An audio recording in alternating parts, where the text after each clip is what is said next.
Polity విషయానికి వచ్చేసరికి current అఫైర్స్‌ని ఏ విధంగా లింకప్ చేసుకోవాలి సార్ అసలు? ఇప్పుడు పాలిటీ స్టార్ట్ చేసేటప్పుడు వాళ్ళు జనరల్‌గా ఫౌండేషన్ కోసం ఎన్‌సీఈఆర్‌టీ చాలా ఫౌండేషన్ అంటే ఫస్ట్ నుంచి ఫౌండేషన్ కావాలంటే 6థ్ నుంచి 12థ్ వరకు చదవమని చెప్తాం. But okay. మాకు స్కూల్ లెవెల్‌లో కొంత ఫౌండేషన్ ఉంది. బేసిక్స్ తెలుసు అంటే 9థ్ నుంచి 12థ్ క్లాస్ వరకు చదివితే సరిపోతుంది. సో, తర్వాత మనం మెయిన్ చేయాల్సింది లక్ష్మీకాంత్ బుక్ ఒకటి.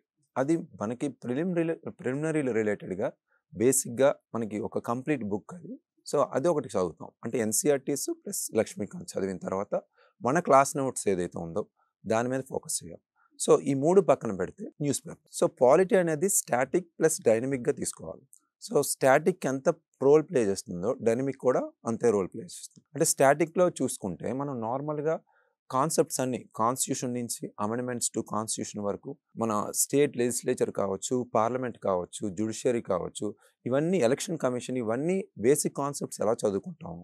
వీటికి సంబంధించి అప్డేట్స్ అంటే న్యూస్ పేపర్‌లో డైలీ కరెంట్ అఫైర్స్ రిలేటెడ్‌గా సుప్రీంకోర్ట్ జడ్జిమెంట్స్ కావచ్చు, రీసెంట్ బిల్స్ కావచ్చు, లేదా అమెండ్మెంట్స్ కావచ్చు. అంటే మనకున్న ప్రీవియస్ లాస్ రిలేటెడ్‌గా అమెండ్మెంట్స్ కావచ్చు. వీటిని ఫోకస్ చేస్తూ మనం పాలిటీ డైలీ వైస్ కవర్ చేయాల్సిన అవసరం అయితే ఉంది. సో, దీని మీద ఫోకస్ చేస్తాం. అంటే పాలిటీ అనేది కంప్లీట్ స్టాటిక్ కాదు. హిస్టరీ లాగా స్టాటిక్ కాదు ఇక్కడ. సో, కంప్లీట్‌గా మనం పాలిటీని స్టాటిక్ ప్లస్ డైనమిక్ అంటే మనం స్టాటిక్ పార్ట్స్ కవర్ చేయాలి. At the same time daily news paper based current affairs కూడా కవర్ చేయాల్సిన అవసరం అయితే ఉంది.